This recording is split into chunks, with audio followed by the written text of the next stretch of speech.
Hey everyone, today we're exploring a thought-provoking idea. Let's start with something simple, yet profound. Most of us drift through life in a kind of sleepwalking state. We think we're fully awake just because our eyes are open, but deep inside, there's a vast inner world that remains untouched.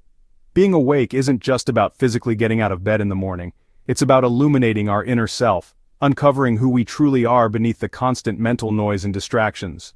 When enlightened figures like Buddha, Laozi, and Jesus speak of awakening, their message is clear: wake up.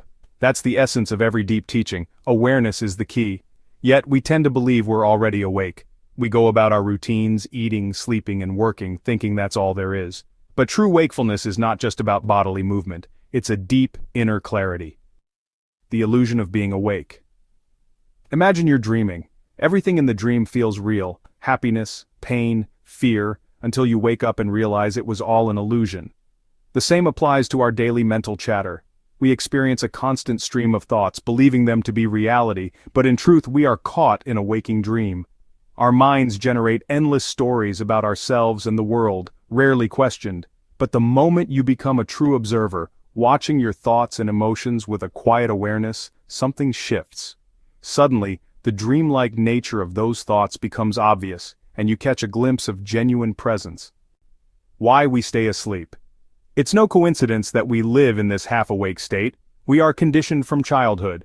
We learn names, concepts, and beliefs that shape our worldview, placing us on autopilot.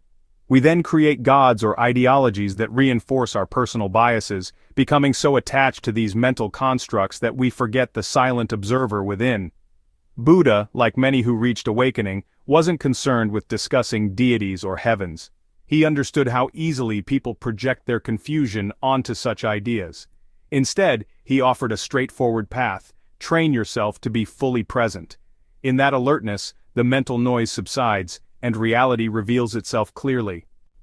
The power of observation. The simplest yet most difficult practice is to observe. Watch your breath, your steps, each moment of anger or craving, not to judge or suppress them, but simply to notice how they rise and fade away. In that noticing, a natural balance emerges. Observe your body. Notice how you move, eat, and breathe. If you pay close attention, you'll realize how much of your daily activity happens unconsciously. Observe your mind. Thoughts race endlessly like hamsters on a wheel. Try writing down whatever your mind produces for 10 minutes and you'll be surprised at its chaotic nature. But, with observation, patterns emerge. And over time, the chaos settles. Observe your emotions. Whether subtle or intense, feelings like love, anger, sadness, and excitement pass through you like clouds across the sky, constantly changing.